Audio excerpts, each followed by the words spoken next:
ఓం శాంతి.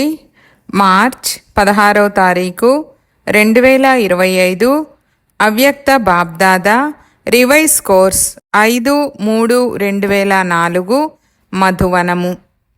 ఈరోజు అవ్యక్త మహావాక్యాలు బాబా చెప్తున్నారు. బలహీన సంస్కారాలను అగ్ని సంస్కారం చేసి సత్యమైన హోళీని జరుపుకోండి. అప్పుడు సంస్కార పరివర్తన జరుగుతుంది. ఈరోజు బాబ్దాదా నలువైపులా ఉన్న తమ అత్యంత ప్రియమైన రాజా పిల్లలను చూస్తున్నారు. ఈ పరమాత్మ ప్రేమ కోట్లలో కొంతమంది శ్రేష్ఠ ఆత్మలైన మీకు మాత్రమే ప్రాప్తించింది. పిల్లలు ప్రతి ఒక్కరి 3 రాజ్య సింహాసనాలను చూస్తున్నారు. ఈ 3 సింహాసనాలు పూర్తి కల్పంలో ఈ సంగమ యుగంలోనే పిల్లలైన మీకు ప్రాప్తిస్తాయి. 3 సింహాసనాలు కనిపిస్తున్నాయా? 1 భృకుటి సింహాసనము, దీనిపై ఆత్మ మెరుస్తూ ఉంది. 2 పరమాత్మ హృదయ సింహాసనము, మీరు హృదయ సింహాసనాధికారులే కదా.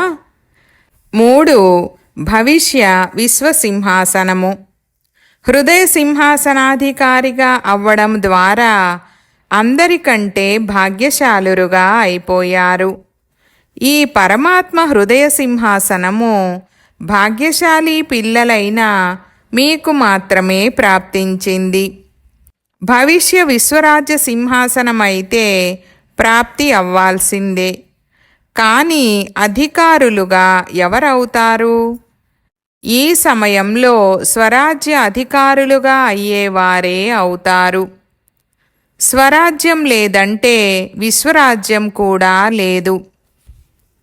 ఎందుకంటే ఈ సమయంలోని స్వరాజ్య అధికారం ద్వారానే విశ్వరాజ్యం లభిస్తుంది.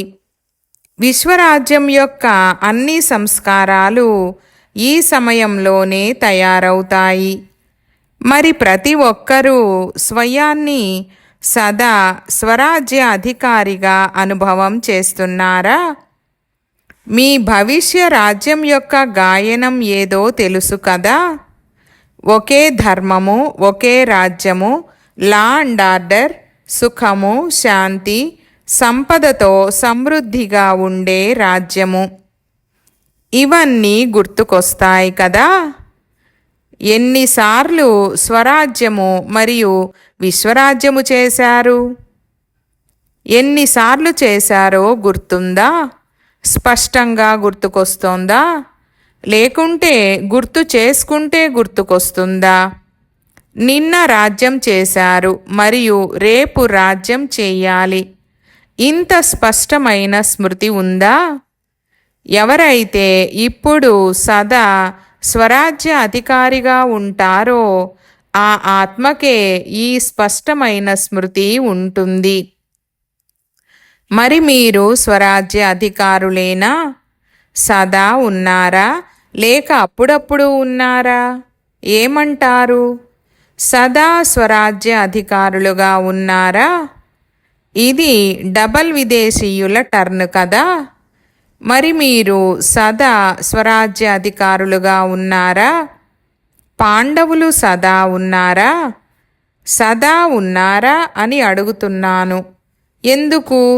ఎప్పుడైతే ఈ ఒక్క జన్మలో, అది కూడా చిన్న జన్మ, మరి ఈ చిన్న జన్మలో కూడా ఒకవేళ సదా స్వరాజ్య అధికారులుగా లేకుంటే ఇక 21 జన్మల సదా స్వరాజ్యము ఎలా ప్రాప్తిస్తుంది?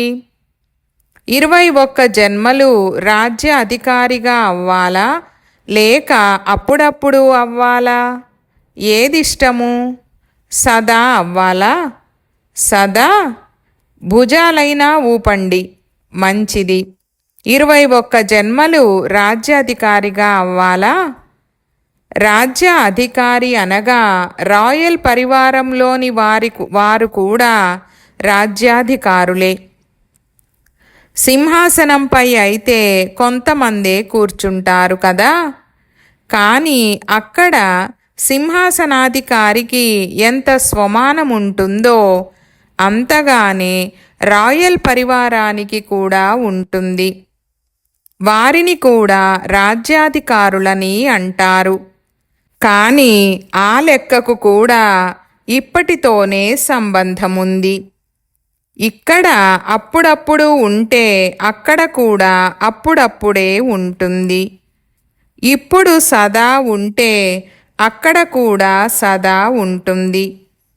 కనుక బాబ్దాదా నుండి సంపూర్ణ అధికారం తీసుకోవడం అంటే వర్తమానము మరియు భవిష్యత్తు యొక్క పూర్తి 21 జన్మల రాజ్యాధికారిగా అవ్వడం.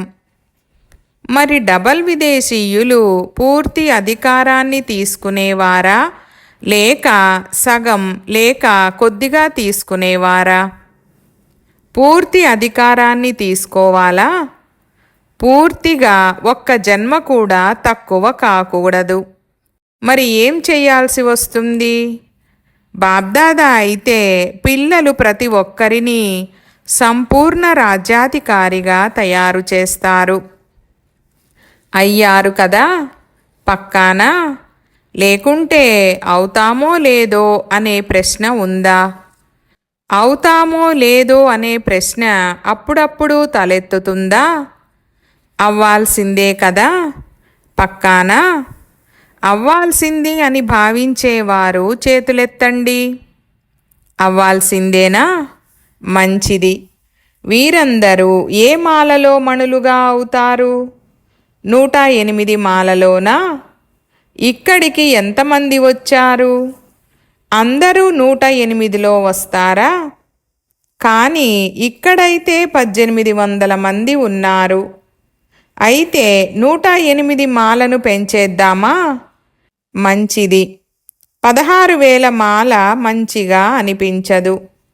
16,000లోకి వెళ్తారా? వెళ్ళరు కదా. ఇది నిశ్చయము మరియు నిశ్చితమని అనుభవమవ్వాలి. మేమవ్వకపోతే ఇంకెవరవుతారనే నష ఉందా? మీరు తయారవ్వకుంటే ఇంకెవ్వరూ తయారవ్వరు కదా. తయారయ్యేవారు మీరే కదా. చెప్పండి, మీరే కదా. పాండవులు చెప్పండి, తయారయ్యేవారు మీరే కదా. మీ దర్పణంలో సాక్షాత్కారం చేసుకున్నారా? బాబ్దాదా అయితే ప్రతి పుత్రుని నిశ్చయం చూసి బలిహారి అవుతారు. వాహ్ వాహ్, ప్రతి పుత్రుడు వాహ్. మీరు వాహ్ వాహ్ పిల్లలే కదా. వాహ్ వాహ్ పిల్లలా లేక వై అని అనేవారా? అప్పుడప్పుడు వై అనేది వస్తుందా? వై మరియు హాయ్ వస్తే తర్వాత క్రై వస్తుంది, ఏడవడం వస్తుంది. కానీ మీరైతే వాహ్ వాహ్ అని అనేవారే కదా. బాబ్దాదాకు డబల్ విదేశీయులపై విశేషమైన గర్వముంది. ఎందుకు? భారతవాసులైతే తండ్రిని భారతదేశంలో పిలిచారు. కానీ డబల్ విదేశీయులపై గర్వం ఎందుకంటే డబల్ విదేశీయులు బాబ్దాదాను తమ సత్యమైన ప్రేమ యొక్క బంధనంలో బంధించారు. మెజారిటీ సత్యమైన వారు ఉన్నారు. కొంతమంది దాచిపెడతారు కూడా. కానీ చాలామంది తమ బలహీనతను సత్యతతో తండ్రి ఎదురుగా ఉంచుతారు. తండ్రికి అన్నిటికంటే సత్యత గొప్పదిగా అనిపిస్తుంది. కనుక భక్తిలో కూడా గాడ్ ఈజ్ ట్రూత్ అని అంటారు. అన్నిటికంటే ప్రియమైనది సత్యత. ఎందుకంటే ఎవరిలో సత్యత ఉంటుందో వారిలో శుద్ధత కూడా ఉంటుంది, స్వచ్ఛత మరియు స్పష్టత ఉంటుంది. కనుక బాబ్దాదాను డబల్ విదేశీయుల సత్యమైన ప్రేమ అనే తాడు లాగుతుంది. ఎవరైనా కొంతమందిలో ఎంతో కొంత మిక్సింగ్ అయితే ఉంటుంది. కానీ డబల్ విదేశీయులు తమ ఈ సత్యత యొక్క విశేషతను ఎప్పుడూ వదలకండి. సత్యతా శక్తి ఒక లిఫ్ట్ యొక్క పని చేస్తుంది. అందరికీ సత్యత అంటే మంచిగా అనిపిస్తుంది కదా. పాండవులకు మంచిగా అనిపిస్తుందా? మధువనం వారికి కూడా మంచిగా అనిపిస్తుంది. మధువనంలో నలువైపులా ఉండే వారందరూ చేతులెత్తండి. దాది మిమ్మల్ని భుజాలని అంటారు కదా. కనుక మధువనము, శాంతివనము అందరూ చేతులెత్తండి. చేతిని పెద్దదిగా ఎత్తండి. మధువనం వారికి సత్యత మంచిగా అనిపిస్తుందా? ఎవరిలో అయితే సత్యత ఉంటుందో వారికి తండ్రిని స్మృతి చేయడం చాలా సహజము. ఎందుకు? తండ్రి కూడా సత్యమైన వారు కదా. కనుక సత్యమైన తండ్రి యొక్క స్మృతి సత్యమైన వారికే త్వరగా వస్తుంది. శ్రమ చేసే పని ఉండదు.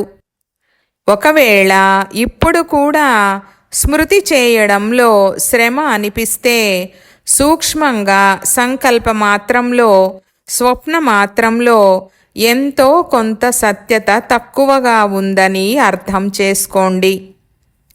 ఎక్కడ సత్యత ఉంటుందో అక్కడ బాబా అని సంకల్పం చేస్తూనే బాబా హాజరైపోతారు. అందుకే బాబ్దాదాకు సత్యత చాలా ప్రియమైనది. కనుక బాబ్దాదా పిల్లలందరికీ ఇదే సూచననిస్తున్నారు. 21 జన్మల పూర్తి వారసత్వం తీసుకోవాలంటే ఇప్పుడు స్వరాజ్యాన్ని చెక్ చేసుకోండి. ఇప్పుడు స్వరాజ్య అధికారిగా అయితే ఎవరెంతగా ఎలా అవుతారో అంతే అధికారం ప్రాప్తిస్తుంది. కనుక చెక్ చేసుకోండి. ఎలాగైతే ఒకే రాజ్యం అనే గాయనం ఉంది కదా, ఒకే రాజ్యం ఉంటుంది, రెండు ఉండవు. మరి వర్తమాన మీ స్వరాజ్యం యొక్క స్థితిలో సదా ఒకే రాజ్యం ఉందా? స్వరాజ్యముందా? లేక అప్పుడప్పుడు పరరాజ్యంగా కూడా అయిపోతుందా? ఒకవేళ అప్పుడప్పుడు మాయారాజ్యం ఉంటే దానిని పరరాజ్యమని అంటారా లేక స్వరాజ్యమని అంటారా? కనుక సదా ఒకే రాజ్యం ఉండాలి.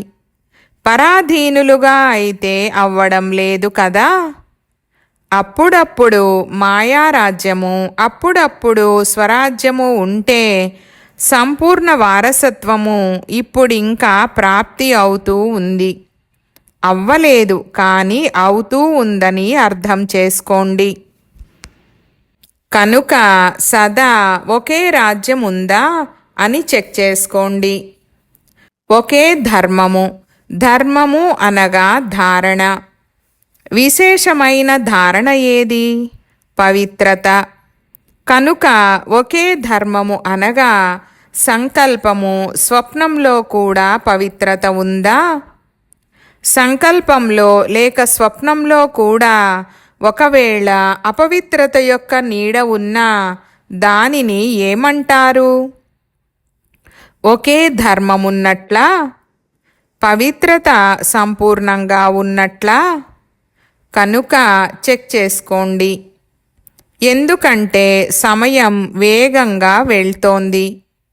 సమయం వేగంగా వెళ్తోంది కానీ మీరు స్వయం నెమ్మదిగా ఉంటే సమయానికి గమ్యానికి చేరుకోలేరు కదా. కనుక ఒకే రాజ్యముందా? ఒకే ధర్మముందా? లా అండ్ ఆర్డర్ ఉందా లేక మాయ తన లా అండ్ ఆర్డర్ను నడిపిస్తోందా అని మాటి మాటికి చెక్ చేసుకోండి. పరమాత్మ పిల్లలంటే శ్రీమతము యొక్క లా అండ్ ఆర్డర్ను అనుసరించేవారు, మాయ యొక్క లా అండ్ ఆర్డర్ను కాదు. కనుక భవిష్య సంస్కారాలన్నీ ఇప్పుడు కనిపించాలి. ఎందుకంటే సంస్కారాలు ఇప్పుడే నింపుకోవాలి. అక్కడ నింపుకోరాదు, ఇక్కడే నింపుకోవాలి. సుఖముందా, శాంతి ఉందా, సంపదవంతులుగా ఉన్నారా? సుఖమనేది ఇప్పటి సాధనాల ఆధారంపై లేదు కదా. అతీంద్రియ సుఖముందా? సాధనాలు ఇంద్రియాలకు ఆధారము. అతీంద్రియ సుఖము సాధనాల ఆధారం పైన ఉండదు. అఖండమైన శాంతి ఉందా? ఖండితమవ్వదు కదా. ఎందుకంటే సత్యయుగ రాజ్యం యొక్క మహిమ ఏది? అఖండమైన శాంతి, స్థిరమైన శాంతి, సంపన్నత ఉందా? సంపద ద్వారా ఏమవుతుంది? సంపన్నత ఉంటుంది. సర్వసంపదలు ఉన్నాయా? గుణాలు, శక్తులు, జ్ఞానము. సంపద అంటే ఇదే. దాని గుర్తు ఏముంటుంది? ఒకవేళ నేను సంపదలో సంపన్నంగా ఉన్నానంటే దాని గుర్తు ఏమిటి? సంతుష్టత. సర్వప్రాప్తులకు ఆధారము సంతుష్టత. అప్రాప్తికి సాధనము అసంతుష్టత. కనుక చెక్ చేసుకోండి, ఒక్క విశేషత కూడా తక్కువగా ఉండరాదు. మరి ఇంతగా చెక్ చేసుకుంటున్నారా? ఇప్పటి సంస్కారాల ద్వారానే మీరు పూర్తి ప్రపంచాన్ని తయారు చేయనున్నారు. ఇప్పటి సంస్కారాల అనుసారంగానే భవిష్య సంసారము తయారవుతుంది. మరి మీరందరూ ఏమని అంటారు? మీరెవరు? విశ్వపరివర్తకులు కదా. విశ్వపరివర్తకులేనా? అయితే విశ్వపరివర్తకుల కంటే ముందు స్వపరివర్తకులు. కనుక ఈ అన్ని సంస్కారాలను స్వయంలో చెక్ చేసుకోండి. దీని ద్వారా నేను 108 మాలలో ఉన్నానా లేక ముందు వెనుక ఉన్నానా అని మీకు అర్థమైపోతుంది. ఈ చెకింగ్ అనేది ఒక దర్పణము వంటిది. ఈ దర్పణంలో మీ వర్తమానము మరియు భవిష్యత్తును చూసుకోండి. చూడగలరా? ఇప్పటికైతే హోలీ జరుపుకునేందుకు వచ్చారు కదా. హోలీ జరుపుకునేందుకు వచ్చారు. మంచిది. హోలీ యొక్క అర్థాన్ని వర్ణన చేశాము కదా. ఈరోజు బాబ్దాదా విశేషంగా డబల్ విదేశీయులకు చెప్తున్నారు. వారితో పాటు మధువనవాసులు కూడా ఉన్నారు. కనుక మధువనవాసులకు కూడా చెప్తున్నారు. ఎవరైతే వచ్చారో బొంబాయి నుండి కానీ ఢిల్లీ నుండి కానీ ఈ సమయంలో అందరూ మధువనవాసులే. డబల్ విదేశీయులు కూడా ఈ సమయంలో ఎక్కడివారు? మధువనవాసులే కదా. మధువనవాసులుగా అవ్వడం మంచిదే కదా.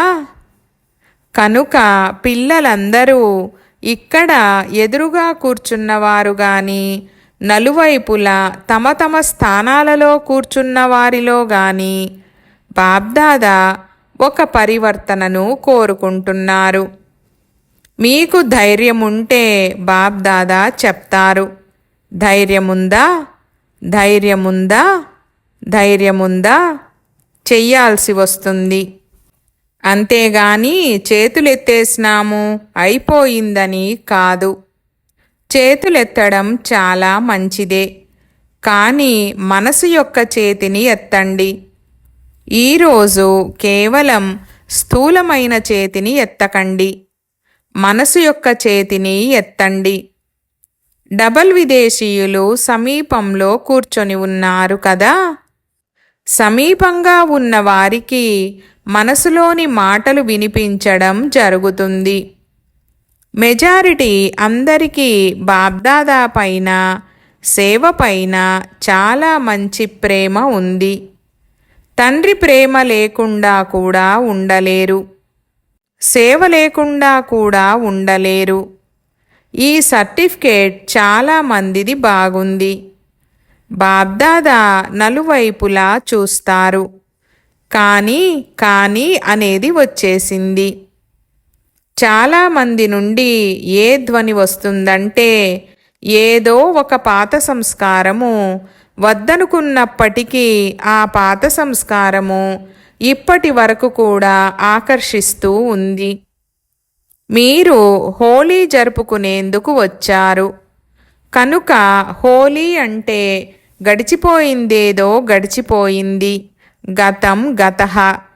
హోలీ అనగా జరిగిపోయింది కనుక కొద్దిగానైనా ఏదైనా సంస్కారము 5% ఉన్నా, 10% ఉన్నా, 50% ఉన్నా, ఎంత ఉన్నా, తక్కువలో తక్కువ 5% ఉన్నా కూడా ఈరోజు సంస్కారాల హోలీని కాల్చండి. కొద్దిగా ఈ సంస్కారము నన్ను మధ్యలో డిస్టర్బ్ చేస్తోందని అందరికీ మీది మీకు అర్థమవుతుంది కదా. ప్రతి ఒక్కరికి అర్థమవుతుంది కదా. కనుక హోలీ అనగా 1 కాలుస్తారు, 2 రంగులు వేసుకుంటారు. 2 ప్రకారాల హోలీ ఉంటుంది. హోలీ అంటే అర్థమే గతం గతః. కనుక బాబ్దాదా కోరుకుంటున్నారు, ఏ సంస్కారమైతే ఉండిపోయిందో, ఏ సంస్కారం కారణంగానైతే సంసార పరివర్తన అవ్వడం లేదో, ఈరోజు ఆ బలహీన సంస్కారాన్ని కాల్చాలి, అనగా అగ్ని సంస్కారం చెయ్యాలి. కాల్చుటను కూడా సంస్కారమని అంటారు కదా. మనుషులు మరణించినప్పుడు సంస్కారం చేయాలి, అనగా సదా కొరకు సమాప్తం చేయాలని అంటారు కదా. మరి ఈరోజు మీరు సంస్కారాలకు కూడా సంస్కారం చేయగలరా? ఆ సంస్కారం రావాలని మేమైతే కోరుకోము, కానీ అది వచ్చేస్తుంది. ఏం చెయ్యాలి అని మీరంటారు. అది పొరపాటున వచ్చేస్తుందని అనుకుంటారు కదా.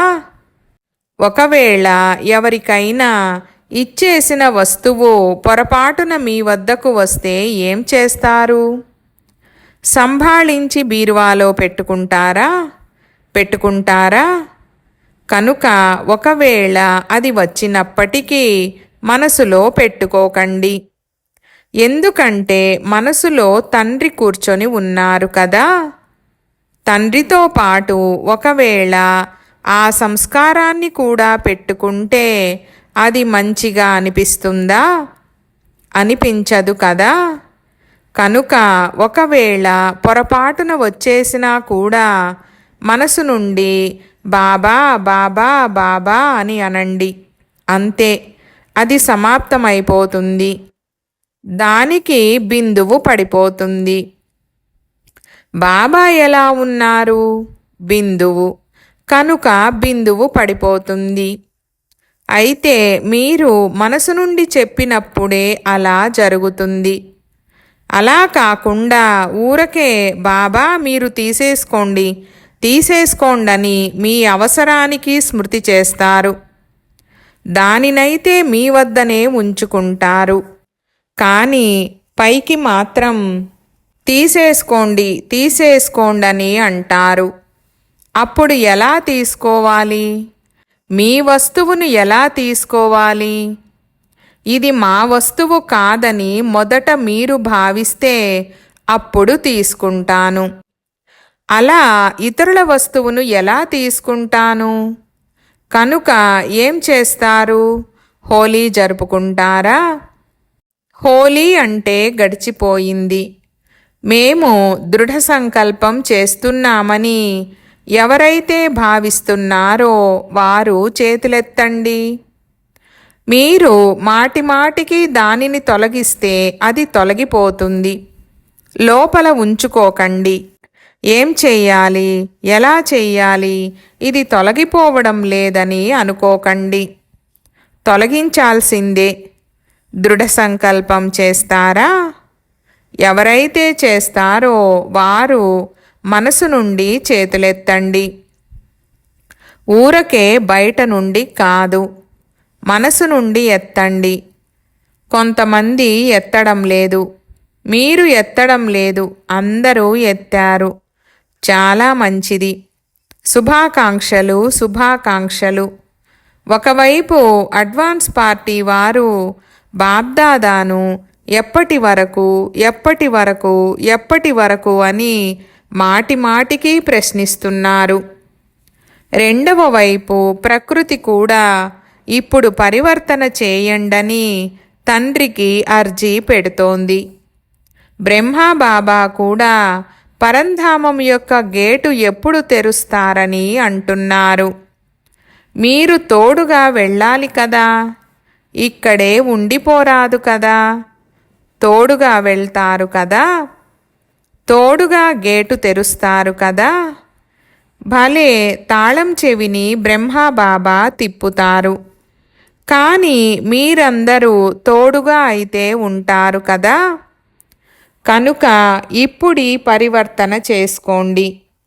ఆ సంస్కారాన్ని తీసుకురానే కూడదు. ఇది నా వస్తువు కానే కాదని భావించండి. అది ఇతరులది. రావణుడి వస్తువును ఎందుకు పెట్టుకున్నారు? ఇతరుల వస్తువును ఏమైనా ఉంచుకుంటారా? మరి ఇది ఎవరి వస్తువు? రావణుడిది కదా. అతని వస్తువును మీరెందుకు పెట్టుకున్నారు? పెట్టుకోవాలా? పెట్టుకోకూడదు కదా. పక్కాన మంచిది. రంగుల హోళీని భలే జరుపుకోండి. కానీ మొదట ఈ హోళీని జరుపుకోండి. మీకు దయాస్వరూపులనే మహిమ ఉంది. మీరు దయాస్వరూపులైన దేవీలు మరియు దేవతలు కదా. మరి దయ కలగడం లేదా? మీ సోదరీ సోదరులు ఎంత దుఃఖంలో ఉన్నారు. వారి దుఃఖాన్ని చూసి దయ కలగడం లేదా? దయ వస్తుందా? అయితే సంస్కారాలను మార్చుకోండి. అప్పుడు సంసారం మారిపోతుంది. ఎప్పటి వరకు సంస్కారాలు మారవో అప్పటి వరకు సంసారము మారదు. మరి ఏం చేస్తారు? ఈరోజు అందరూ దృష్టి తీసుకోవాలనే శుభవార్తను విన్నాము. ఇది మంచి విషయం. బాబ్దాదా అయితే పిల్లలకు ఆజ్ఞాకారి. కానీ అనే మాట విని నవ్వుతున్నారు. భలే నవ్వండి. దృష్టి ద్వారా సృష్టి మారుతుందని దృష్టి కోసం చెప్తారు. కనుక నేటి దృష్టి ద్వారా సృష్టిని పరివర్తన చేయాల్సిందే. ఎందుకంటే సంపన్నత లేక ఏవైతే ప్రాప్తులు లభించాయో వాటి అభ్యాసం చాలా కాలం నుండి ఉండాలి. అంతేకాని సమయానికి అయిపోతాంలే అని అనుకోరాదు. చాలా కాలపు రాజ్యభాగ్యాన్ని తీసుకోవాలంటే సంపన్నత కూడా చాలా సమయం నుండి ఉండాలి. సరేనా? డబల్ విదేశీయులు సంతోషంగా ఉన్నారా? మంచిది. నలువైపులా ఉన్న 3 సింహాసనాధికారులైన విశేష ఆత్మలందరికీ, సదా స్వరాజ్య అధికారి విశేష ఆత్మలకు, సదా దయాహృదయులుగా అయ్యి ఆత్మలకు సుఖశాంతుల దోసిలిని ఇచ్చేటటువంటి మహాదాని ఆత్మలకు, సదా దృఢత మరియు సఫలతను అనుభవం చేసే తండ్రి సమాన ఆత్మలకు బాబ్దాదా యొక్క ప్రియ స్మృతులు మరియు నమస్తే. ఈ విధంగా తయారు చేసేటటువంటి బాబ్దాదాకు పిల్లల యొక్క ప్రియ స్మృతులు మరియు నమస్తే నమస్తే బాబా నమస్తే. వరదానము: సంకల్పాలు మరియు మాటల విస్తారాన్ని సారంలోకి తీసుకొచ్చే అంతర్ముఖి భవ. వివరణ: వ్యర్థ సంకల్పాల విస్తారాన్ని సర్దుకొని సారరూపంలో స్థితమవ్వడం మరియు నోటి ద్వారా వచ్చే వ్యర్థ మాటలను సర్దుకొని సమర్థంగా అనగా సారరూపంలోకి తీసుకురావడమే అంతర్ముఖత. ఇలాంటి అంతర్ముఖి పిల్లలే సైలెన్స్ శక్తి ద్వారా భ్రమిస్తున్న ఆత్మలకు సరైన స్థానాన్ని చూపించగలరు. ఈ సైలెన్స్ శక్తి అనేక ఆత్మిక రంగులను చూపిస్తుంది. సైలెన్స్ శక్తి ద్వారా ప్రతి ఆత్మ యొక్క మనసులోని ధ్వని ఎవరో సన్ముఖంలో మాట్లాడుతున్నంత సమీపంగా వినిపిస్తుంది. స్లోగన్: స్వభావము, సంస్కారము, సంబంధము, సంపర్కములో తేలికగా ఉండడం అనగా ఫరిష్తాగా అవ్వడము. ఈరోజు అవ్యక్త ఇషారా పాయింట్: సత్యమైన హృదయం కలిగిన సత్యవాది పిల్లలు. సత్యత యొక్క మహానత కారణంగా సెకండులో బిందువుగా అయ్యి బిందు స్వరూపుడైన తండ్రిని స్మృతి చేయగలరు. సత్యమైన హృదయం గలవారు సత్యమైన సాహెబ్ను రాజీ చేసుకున్న కారణంగా తండ్రి నుండి విశేష ఆశీర్వాదాలను ప్రాప్తి చేసుకున్న కారణంగా సమయ ప్రమాణంగా వారి బుద్ధి యుక్తియుక్తంగా యథార్థమైన కార్యాన్ని స్వతహాగానే చేస్తుంది. ఎందుకంటే బుద్ధివంతుల బుద్ధి అయిన తండ్రిని రాజీ చేసుకున్నారు. సూచన: ఈరోజు అంతర్రాష్ట్రీయ యోగ దివోత్సవము, 3వ ఆదివారము. ఈరోజు సాయంకాలం 6:30 నుండి 7:30 గంటల వరకు సోదరీ సోదరులందరూ సంఘటిత రూపంలో యోగాభ్యాసం చేసే సమయంలో సర్వాత్మలకు కళ్యాణం జరగాలి. సర్వాత్మలు సత్యమైన మార్గంలో నడవాలి. పరమాత్మ వారసత్వం యొక్క అధికారాన్ని ప్రాప్తి చేసుకోవాలి అనే శుభభావనను సర్వాత్మల పట్ల ఉంచుకోండి. నేను తండ్రి సమానంగా సర్వాత్మలకు ముక్తి, జీవన్ముక్తి యొక్క వరదానాన్ని ఇచ్చే ఆత్మను. ఓం శాంతి.